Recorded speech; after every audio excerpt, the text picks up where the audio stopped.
Hello friends, welcome to the first episode of Monday Morning Maths, and this is part 1. Today's question is calculate the value of natural log of -5. Can anyone do this? If yes, then comment down the answer. We all know that function of x equals to ln x is only defined for all the positive values of x. So what about negative values? Cannot we get any values of negative logarithms? Yes, we can, but this value does not lie in the real axis. This ln -5 is not real anymore. We must go to the dark side of the number theory, that is the complex number or the complex plane. So at first, let's see the logarithms of complex numbers. Okay, so logarithms of complex numbers. I think everyone know a little bit about complex number, but I have to describe the complex number in brief or at a glance. So what is a complex number? A complex number, typically denoted by Z, is a ordered pair of x and y, such that x and y belongs to real number, and it sometimes represent as z is equal to x plus iota y. And what is this sign? This is called iota. Many of them call this sign as I, but this is actually a Greek sign called iota, and this has a value, and this assigned a value of positive square root of -1. Also, this iota is the unity of imaginary number. And what is imaginary number? The imaginary numbers are the numbers which we can only imagine and does not find in our real world, but it's completely a myth. Okay, so this is a form of representation of complex number. Z is equal to x plus iota y, and this form of representation is called Cartesian form of complex number. Why it is called Cartesian form? So to describe the explanation, we must draw the complex plane. This is the complex plane where this x-axis is the real axis and this y-axis is the imaginary axis. Let's suppose this complex number z is located in this point. So this point z has the coordinate of x comma y, and this x and y are Cartesian coordinate, and this x is the distance of this and this y is the distance of this part. So x and y are this x and this y. Here real part of z is x and imaginary part of z is y.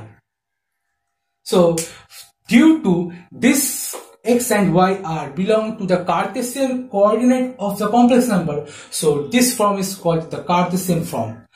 There are much forms of complex number, such like the polar form. Polar form represented that z is equals to r cos theta plus iota sine theta. What is r and what is theta?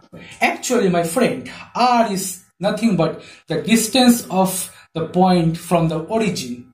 This is r, and theta is the angle between r and x. This is called theta.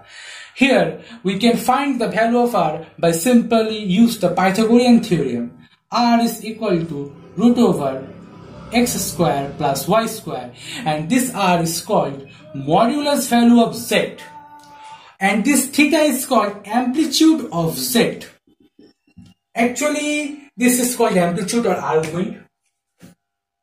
Argument and amplitude are two distinct and different terms, but in this video I assume that amplitude and arguments are same thing, because this is the method of finding the principal value of any logarithmic complex numbers. Okay, so this is the polar form of a complex number, and it further can be represented as z equals to r into e power I theta, where e is equals to the Euler's number. Euler's number. The value of E is quite like 2.7. So how it is come from E and I theta, but that means these two equations inform or implies that E power I theta equals to cos theta plus iota sin theta. But how this is happening? This is not the main motto of this video, so I will discuss this in my next videos. So this is another kind of form, this is another kind of representation of a complex number, and this form is called exponential form of a complex number. To find the logarithmic value of any complex number, one must use this exponential form of complex number. So why we wait? Let's find the logarithmic value of a complex number. So let's take a complex number z equals to r e power I theta. It's the exponential form of z, and take natural log on both sides. We can find that natural log of z is equals to natural log of r plus natural log of e power I theta. This is the basic operation of logarithms, and it further can be solved as natural log of r plus I theta into natural log of e. Natural log of e becomes 1, so the final answer is natural log of z is equals to natural log of r plus iota theta, and this is our final result. This is the principal value of a logarithm of any complex number. So let's see an example of this. Okay, let's take a complex number. Z is equals to 1 plus iota.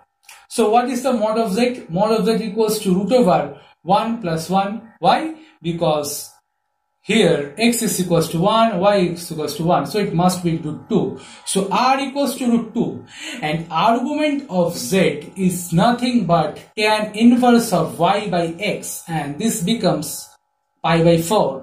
In this case, I think you can calculate it by yourself. Okay, so we find the two values of r and theta. R is equals to root 2 and theta is equals to pi by 4. So we can calculate the log of 1 plus iota, that natural log of z. No. That must be natural log of 1 plus iota is equals to natural log of root 2 plus iota pi by 4. And if we solve it further, we get the answer is, this is 2 to the power half. The half is coming in front, so half natural log of 2 plus iota pi by 4. The value of natural log of 2 is approximately 0.693 divided by 2 plus iota pi by 4. This is the value of natural log of 1 plus iota. Closely observe this equation, we can find that if we assume this value as z, so this is A and this is B, so it's nothing but represent the Cartesian form of a complex number. Z is equals to A plus iota B. Here is iota and here is B. So we find that logarithm of any complex number is nothing but another complex number. Okay, so this is the case of logarithms of complex number. So let's move back to the previous question. What is the value of negative of minus 5? What is the value of negative log of minus 5? Can anyone try it now? Yes, you must be tried. Just I say one thing, that minus 5 lies in this point. This is minus 5 lies here. And this is our real axis, this is our imaginary axis. Just treat minus 5 like a complex number, not a real number, and find out the answer. I will solve this value. I will calculate this in the next part of this video. Before the next part, just try it yourself. Thanks for watching. Stay tuned for the next part. Bye-bye.